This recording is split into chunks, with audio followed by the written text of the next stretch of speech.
Battle through the heavens की सोसम सी video के अंदर एक बार फिर से आपका स्वागत है। और इस वीडियो के अंदर अपने जियाविन की मुलाकात होने वाली है होल ऑफ सोल के फर्स्ट तियानजुन से, जो कि एक 2 स्टार दुओशेंग है। तो चलिए आज बकवास न करते हुए वीडियो करते हैं शुरू। जैसे कि हमने इसके पिछले पार्ट के एंड में देखा था कि जैसे जियाविन उस बुड्ढे को टपकाने वाला होता है और उसके साइड का जो स्पेस था वो फट गया था और उसके अंदर से रूखा सूखा सा हाथ बाहर आया था। और उस रूखे सूखे से हाथ को बाहर आते हुए देख जियाविन कहता है होल ऑफ सोल का दुओशेंग। तो हमारे इस वाले पार्ट की शुरुआत बिल्कुल वहीं से होती है, यहाँ पे वो रूखा सूखा साथ उस स्पेशल क्रैक से बाहर आ चुका था। और यहाँ देखने में ऐसा लगता है जैसे किसी फड्डे के ऊपर एक काले रंग की चमड़ी चढ़ा दी हो और उस हाथ के ऊपर कई मिस्टीरियस लाइन बनी हुई थी जिसके अंदर से ब्लैक ओरा निकल रहा था। और जैसे ही हाथ यहाँ पे अपीयर हुआ था तो आसमान भी काफी डिम हो चुका था। और तभी इस बड़े से हाथ के अंदर एक अनयूजुअल सक्शन फोर्स क्रिएट होती है और इसे देख के ऐसा लगता है कि जो भी इसे देखेगा उसकी सोल भी इसके अंदर खींची चली जाएगी। और इस काले से हाथ को देख कर जियान के एक्सप्रेशन भी चेंज हो चुके थे और जैसे उसके दिमाग में कुछ विचार आते हैं अभी वो काले रंग की रीइंकार्नेशन प्लेट जैसे कि फायर ने कवर करके देखा था वो तुरंत ही जियान के हाथ में आ जाती है। और अभी सैंगरी बुद्धा रीइंकार्नेशन का साइज जियान के हाथ के बराबर हो चुका था।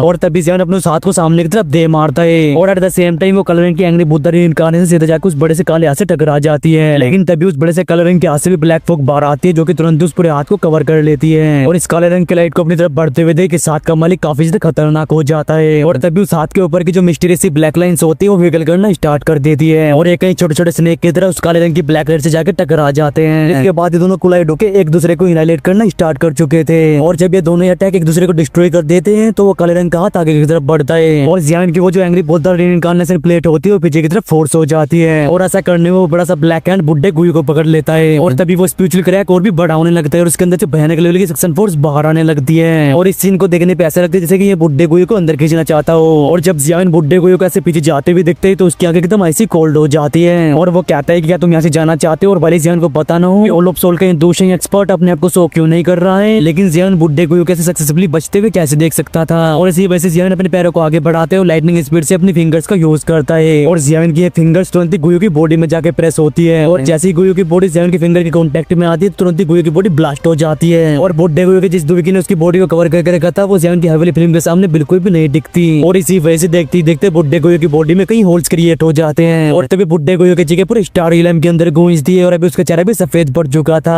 और गुयू की इस मिजरेबल सी आवाज को सुनकर जियान अपनी ऐसी कोल्ड आवाज में कहता है कि तू यहीं पे रुक। और ये कहते ही जियान को वो थंडर बोल्ट जैसा हाथ गुयू के खोपड़े को टारगेट करता है और अगर जियान का ये भयानक अटैक बुड्ढे गुयू के खोपड़े से टकरा जाता है तो बुड्ढे का यहीं पे काम तमाम हो जाएगा। और जियान को बुड्ढे गुयू को टपकाते हुए देख उस क्रैक के अंदर से एक डरली आवाज बाहर आती है। वो आवाज कहती है कि तुम यंगर जनरेशन के एक्सपर्ट्स को ज्यादा एरोगेंट हो चुके हो। और ये कहती है वो बड़े से काले रंग का हाथ बुड्ढे गुयू के कंधे को टाइटली पकड़ लेता है और तुरंत उसे पीछे खींच लेता है। और ऐसा करने के बाद वो होल ऑफ सोल का मिस्टीरियस दोषिंग अपने एक फिंगर को जियान के फिंगर में दे मारता है और जैसे ये दोनों फिंगर्स आपस में टकराते हैं तो बैंग बैंग बैंग साउंड के साथ आसमान में कई सारे एनर्जी स्टॉर्म्स फैलते हैं और इन एनर्जी स्टॉर्म्स की वजह से आसपास का जो स्पेस होता है वो खतरनाक तरीके से कांपने लगता है और एंड में जाके किसी शीशे की तरह टूट के बिखर गया था। और इस टेरिफाइंग लेवल के अटैक से टकराने के बाद जियान भी 2 कदम पीछे लेता है और उसके ऐसी कोल्ड नजर जाते हैं उस डार्क ब्लैक हैंड के ऊपर। और इस टाइम पे बड़ा सा डार्क ब्लैक हैंड भी एकदम पर्पल रेड हो चुका था और सहसे जियान की हैवली फिल्म की वजह से हुआ ख्याति भी उस बड़े से हैंड को काले रंग का धुआं कवर करता है और वो लाइटनिंग स्पीड से स्पिरिचुअल क्रैक के अंदर वापस लौट जाता है। और तभी पूरे स्टार इलम के अंदर एक एल्डरली आवाज गूंजती है और वो आवाज कहती है कि लिटिल फेलो तुम्हें इतना खुश नहीं होना चाहिए क्योंकि ये मेरे हन क्लैन की गलती है कि हम लोगों ने तुम्हें इतना स्ट्रॉन्ग होने दिया। और अब तुम ये मत सोचना कि तुम दूसरी क्लास में ब्रेक थ्रू कर चुके हो तो मेरा हन क्लैन तुमसे डरने लगा है। और अगर तू अपने फादर साउजेन को बचाना चाहता है तो तुझे हन क्लैन आना ही होगा और मैं वहीं पे तुम्हारा वेट करूंगा। और अभी जियान की आंखें भी उस डार्क ब्लैक स्पिरिचुअल क्रैक के ऊपर टिकी होती है और वो कहता है कि तुम बिल्कुल भी चिंता मत करो, मैं बहुत जल्दी हन क्लैन के अंदर भी एंट्री मारूंगा। और अभी जियान इंपल्सिव होकर फालतू में स्पिरिचुअल क्रैक के अंदर एंटर नहीं करता क्योंकि हन क्लैन जैसे परफेक्शन के टेरिफाइंग स्ट्रेंथ के ऊपर इस कॉन्टिनेंट के अंदर कोई भी डाउट नहीं कर सकता है। और पहले ये भी जियान एक जेन्युइन दोषिंग बन चुका हो लेकिन इसका मतलब नहीं है कि वो एकदम फेयरलेस एक्ट करे। और पहले उसके एंसेस्टर ज़्याओ जुआन जो कि दोषिंग के पीक पे पहुंच चुके थे उन्हें भी हन क्लैन के हाथों अपनी जान गंवानी पड़ी थी। और वहीं जियान तो अभी सिर्फ एक 1 स्टार दोषिंग है तो उसके पास डेफिनेटली वो स्ट्रेंथ नहीं है कि वो हन क्लैन से हेड ऑन टकरा सके। और भले जियान को ये सब बातें पता हो लेकिन फिर भी वो अपने अपोनेंट के सामने बिल्कुल भी वीक बिहेव नहीं करेगा और खासकर जब बातें शब्दों में जीतने की चल रही हो। और जियान के सैवेज रिप्लाई को सुनकर स्पिरिचुअल क्रैक के अंदर मौजूद वो बंदा आग बोला होते हुए कहता है क्या ही घमंड से भरी बात है, अगर मुझे कोई चीज रोकना रही होती तो मैं पर्सनली आके तुम्हें यहीं पर टपकार डालता जिससे कि फ्यूचर की परेशानियों को खत्म किया जा सके। और ये कहने के बाद उस क्रैक के अंदर से कोई भी आवाज बाहर नहीं आती और जैसे ही उस स्पिरिचुअल क्रैक को काले रंग की फोक कवर करती है तो सभी की आंखों के सामने वो स्पिरिचुअल क्रैक छोटा होने लगता है और थोड़ी देर के बाद वो गायब हो जाता है। और जैसे ही स्पिरिचुअल क्रैक यहाँ से डिसअपियर होता है तभी स्पेस को फाड़ते हुए एक आवाज जियान के कानों में एंटर करती है और वो आवाज कहती है कि जियान तुम कितने भी ट्राई क्यों ना कर लो लेकिन एंड में जाके तुम मेरे हन क्लैन के कैदी बनोगे और यही तुम्हारे एंसेस्टर ज़्याओ जुआन की किस्मत थी और यही तुम्हारी किस्मत होगी। और ये सुनकर जियान अपने कोल्ड एक्सप्रेशन के साथ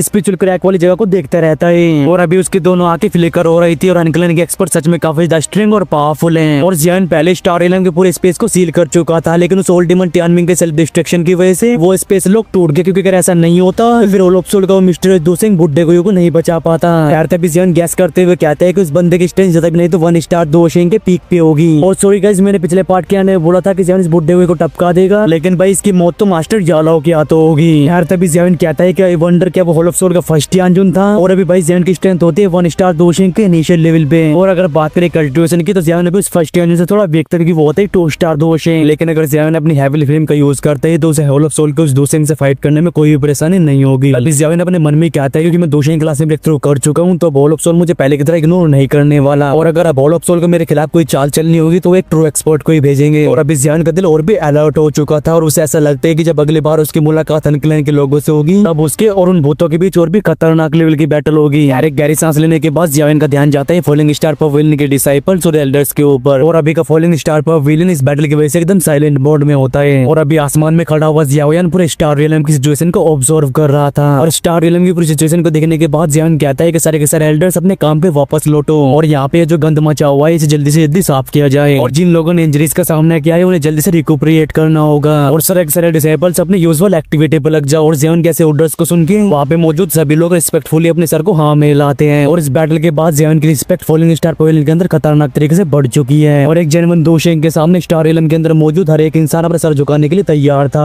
और सभी को अपने काम पे वापस लौटते हुए देख जियान अपनी जगह से डिसअपियर होकर वापस उस पत्थर के स्क्वायर के ऊपर अपीयर होता है। और अभी काइलिन, मास्टर याओलो और बाकी सब जियान की मेडिसिनल पिल्स को कंज्यूम करने के बाद उनके एक्सप्रेशंस काफी बेटर हो चुके थे। जियान अपने कदमों को आगे बढ़ाते हुए कहता है काइलिन टीचर क्या आप ठीक हो? और जियान के इन शब्दों को सुनकर टीचर याओलो अपने हाथ को वेव करते हैं और हंसते हुए कहते हैं कि मैं तो ठीक ही हूँ। और अभी उनकी खुशी से भरी नजरें टिकी होती है जियान के ऊपर और वो कितनी भी कोशिश क्यों ना कर रहे हो लेकिन उनके चेहरे की स्माइल बिल्कुल भी नहीं चुपती। मास्टर याओलो इमोशनल होते हुए कहते हैं कि फाइनली तुमने अपने टीचर को सरपास कर दिया है। और जब मास्टर याओलो जियान से पहली बार मिले थे तब जियान को जियाओ फैमिली के अंदर ट्रैश बोला जाता था, लेकिन पिछले इन कुछ सालों में जियान अपने आप पे भरोसा और हार्ड वर्क करते हुए यहाँ तक पहुंच गया है। और सिर्फ ये जियान ही जानता था कि इस जर्नी के दौरान उसने कितने प्रेशर को झेला है, लेकिन अब टाइम बदल चुका है और अब ये कहा जा सकता है कि जियान इस द्वीप कॉन्टिनेंट के पीक पे पहुंच चुका है। यार तभी मास्टर याओलो कहते हैं कि तुम्हारे और गोयो के बीच में इंटरवीन करने वाला वो ओलफ सोल का दोशेंग होगा। ये सुनकर जियान अपने सर को हाँ में ला देता है और कहता है कि हाँ वो दोशेंग काफी ज्यादा स्ट्रॉन्ग था, लेकिन पता नहीं कि उसने अपने आप को शो नहीं किया। और अभी मास्टर याओलो भी कंफ्यूज हो चुके थे कि अगर उस स्पिरिचुअल क्रैक के अंदर से वो ओलफ सोल का दोशेंग बाहर आ जाता फिर जियान और उसके बीच में खतरनाक लेवल की बैटल होती। लेकिन अनएक्सपेक्टेड बात है कि इस दोशेंग ने सिर्फ बुड्ढे गोयो को बचा नहीं चुना। और भले ये भी जियान कुछ भी बोल रहा हो लेकिन उस दोशेंग ने अपने आप को बिल्कुल भी शो नहीं किया। मास्टर याओलो काफी देर तक सोचने के बाद कहते हैं कि लगता है उस दोशेंग को कोई ना कोई चीज बाहर आने से रोक रही है। और ये सुन के जियान की इस मैटर के ऊपर बात करने की और इच्छा नहीं होती तो वो अपने हाथ को वेव करते हुए कहता है कि चलो हम पहले हॉल में वापस चलते हैं और उसके बाद आप लोग मुझे बताना कि पिछले 2 सालों में क्या क्या बदलाव हुए हैं। ये सुन के मास्टर याओलो अपने सर को हाँ में लाते हैं और उसके हाथ का सहारा लेके खड़े हो जाते हैं। और फिर उनका पूरा ग्रुप फॉलिंग स्टार पवेलियन के मेन हॉल की तरफ चला जाता है। यार सीन चेंज होते रहे, मेन हॉल को दिखाया जाता है जब मास्टर याओलो, जियान, काइलिन और बाकी सभी लोग बैठे हुए थे। और पिछले 2 सालों में जो भी कांड हुए उन सब के बारे में लिटिल डॉक्टर और बाकी सभी लोग जियान को बता रहे होते हैं। और जब जियान को पता चलता है कि परफाउंड इसका एसेक्ट आइस रिवर्स वैली और विल लाइटनिंग पवेलियन जैसे फैक्शंस ने मिलकर परफाउंड रिवर अलायंस जैसे अलायंस को फॉर्म किया है तो उसकी आंखें गुस्से से भर जाती है। जियान कहते हैं परफाउंड रिवर अलायंस और भी मास्टर याओलो की आंखें भी डार्क और कोल्ड होती है। और वो कहते हैं कि आज तुम्हारे हाथों ओल्ड डिमन टियानमिंग मारा जा चुका है और जो भी परफाउंड रिवर अलायंस के एक्सपर्ट्स यहाँ पे आए थे वो यहाँ से बाहर नहीं जा पाए और इसी वजह से अब फ्यूचर में परफाउंड रिवर अलायंस हमारे लिए कोई बड़ा खतरा नहीं होगी। लेकिन अगर हम इस चीज का रिवेंज नहीं लेते हैं तो फिर लोग हमें वीक समझेंगे। और इसी रीजन की वजह से जैसे फॉलिंग स्टार पवेलियन का मैटर खत्म होता है तो मैं पर्सनली अपने ग्रुप के साथ जाकर उन्हें डिस्ट्रॉय करूंगा। और जिन जिन फैक्शन ने परफाउंड रिवर अलायंस के अंदर ज्वाइन किया था उनमें से किसी भी फैक्शन को छोड़ा नहीं जा सकता। और अगर आज सही टाइम पे जियान अपनी कल्टिवेशन से बाहर नहीं आया होता तो फिर परफाउंड रिवर अलायंस के हाथों फॉलिंग स्टार पवेलियन पूरी तरह से तबाह हो जाता।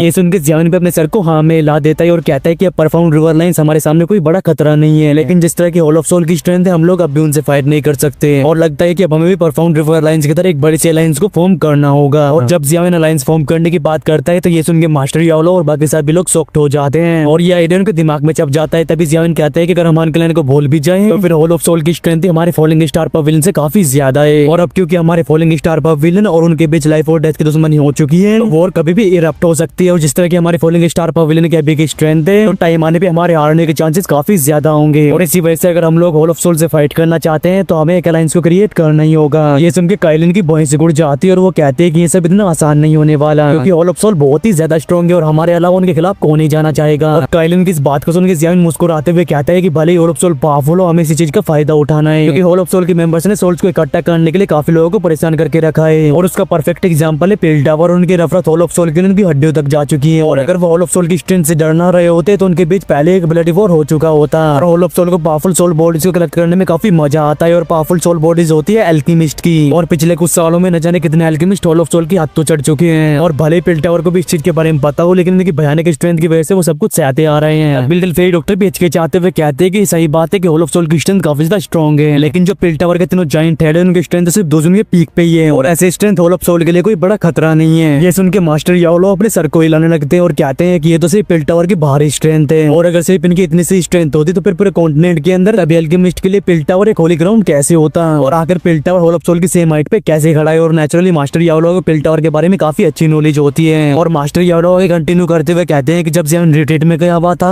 उस ओल्ड फेलो जुआन कोंगजी ने फाइनली बेंचिंग क्लास में ब्रेक थ्रू कर लिया है, और भले उसकी स्ट्रेंथ अभी बेंचिंग लेवल की इनिशियल स्टेज भी हो, लेकिन डेफिनेटली उसकी स्ट्रेंथ काफी ज्यादा बढ़ चुकी है। और ये सुन के जेवन भी हैरान हो जाता है और कहता है कि एल्डर जुआन कोंगजी ने भी बेंचिंग क्लास में ब्रेक थ्रू कर लिया है। यार तभी जेवन थोड़ा सोचने के बाद कहता है कि एक बार मैंने एल्डर जुआन कोंगजी से सुना था पिल टावर के तीनों जायंट हेड ने एक बार होल ऑफ सोल की चीफ से फाइट करी है, और अगर उसे ये बात तब बताई जाती जब जेवन को होल ऑफ सोल की स्ट्रेंथ के बारे में पता नहीं था, तो उसे ऐसे इन बातों के ऊपर बिलीव भी कर लेता। लेकिन अब उसे इस बात के ऊपर डाउट होता है कि होल ऑफ सोल के सेकंड टियानजिन की स्ट्रेंथ बेंचिंग क्लास के हाई लेवल पे पहुंच चुकी है, और होल ऑफ सोल का मिस्टीरियस शिप डेफिनेटली इस बुड्ढे गूंज तो बहुत ही ज्यादा पावरफुल होगा। तो फिर एल्डर जुआन कोंगजी और बाकी के दोनों जायंट हेड से पावर हाउस से कैसे डील कर सकते हैं। और जेवन के इन शब्दों को सुनकर मास्टर याओलो हंसने लगते हैं और कहते हैं कि एकदम सही बात है, लेकिन ये तुम्हें पता होना चाहिए कि उन लोगों ने होल ऑफ सोल के चीफ की रियल बॉडी से फाइट नहीं की थी, बल्कि वो तो सिर्फ होल ऑफ सोल के चीफ के एक सोल का फ्रेगमेंट था, जिसने कि होल ऑफ सोल के एक एक्सपर्ट को पोजेस कर लिया था, और उसी एक्सपर्ट से पिल टावर के उन दोनों जायंट हेड ने फाइट करी थी। और भले ही होल ऑफ सोल के चीफ के सोल का फ्रेगमेंट उस एक्सपर्ट को पोजेस कर रहा हो, लेकिन फिर भी पिल टावर के उन तीनों जायंट हेड्स को हार का सामना करना पड़ा। और तुम भविष्य में कोशिश करना कि इस मैटर के बारे में बात ना करो, वरना वो तीनों फालतू में तुम्हारे सामने एम्बैरेस्ड हो जाएंगे। और दबा के हंसने के बाद जब मास्टर याओलो शांत हो जाते हैं तो उनकी सीरीज नहीं रह जाती लिटिल फेरी डॉक्टर और बाकी सबके ऊपर, और वो आगे कंटिन्यू करते हुए कहते हैं कि कोई भी ऑर्डिनरी एक्सपर्ट सिर्फ पिल टावर के बारे में जानता है, लेकिन किसी को ये पता नहीं होता कि पिल टावर के अंदर एक छोटा सा पिल टावर है। ये सुन के जियाओ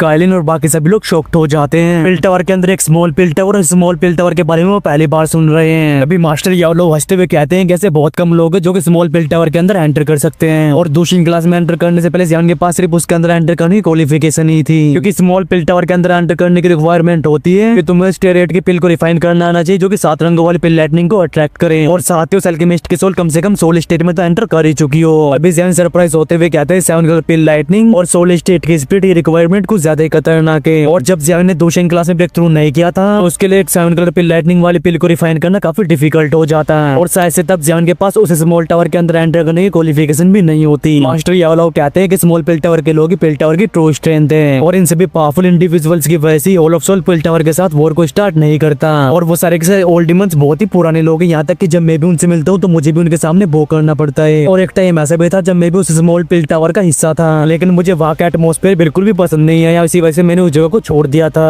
ऐसे उस स्मॉल पिल टावर के अंदर कुछ खास स्ट्रिक्ट रूल नहीं है, और भले इसके अंदर एंटर करना काफी ज्यादा डिफिकल्ट हो, लेकिन इससे बाहर आने में कोई परेशानी नहीं होती। और मास्टर याओलो की पूरी बात को सुनकर जियान काफी हैरान हो जाता है, और वो लगता है कि सिर्फ अभी तक पिल टावर के बाहर की स्ट्रेंथ को ही देखता आ रहा है, लेकिन इसकी तो पूरी कहानी याद है कि और एक ऐसा फैक्शन जिसे होल ऑफ सोल के बराबर रखा जाए वो आखिरकार एक्स्ट्राऑर्डिनरी कैसे नहीं होगा। याओलो कहते हैं कि जिस अलायंस को फॉर्म करने की तुम बात कर रहे हो मुझे भी वो काम की लग रही है, और पिल टावर और होल ऑफ सोल के बीच का रिलेशन कितना ज्यादा खराब है उसे तुम इमेजिन भी नहीं कर सकते, और स्मॉल पिल टावर के सारे old demons whole of soul से खतरनाक लेवल की नफरत करते हैं। और मास्टर याओलो की इस बात को सुनकर जियान का चेहरा खुशी से भर जाता है। वेल इसी के साथ हमारा ये वाला पार्ट यहीं पे खत्म होता है, और इसके नेक्स्ट पार्ट में हम देख रहे होंगे कि जो अपना जियाओयान है वो डिस्ट्रॉय कर रहा होगा विल लाइटनिंग पवेलियन को। तो इसके नेक्स्ट पार्ट के लिए ठोक और लाइक, और अगर आप लोग चैनल पे नए हो तो चैनल को सब्सक्राइब करके उस बेल आइकन को प्रेस कर सकते हो, और हाँ कमेंट में जोर से बताना कि ये वाला पार्ट आपको कैसा लगा। चलिए यार इस वीडियो करते हैं यहीं पे एंड मिलता हूं आपसे नेक्स्ट वीडियो में। Till take care and bye bye and love you all guys. बोलो महादेव महादेव।